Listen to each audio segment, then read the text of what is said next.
A little over 10 days ago, I had a broody hen that all of a sudden started sitting on eggs and wanted to have chicks. And because I don't have a rooster, that was not going to become a reality for her. So, of course, I ordered eggs off of Amazon that were fertilized. So they came, I stuck them under her, and for the last 7 days, I've been candling them. And here's what I found.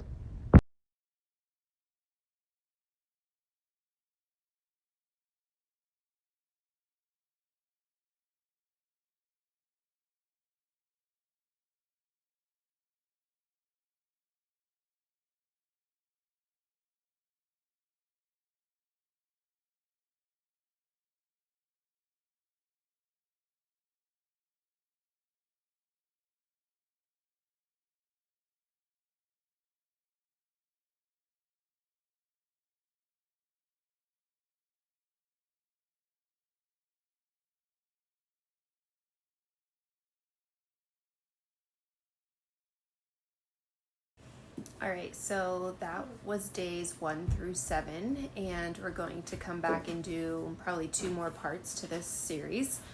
We're going to check back on days 8 through 14, and then we'll do 15 until we have little baby chicks.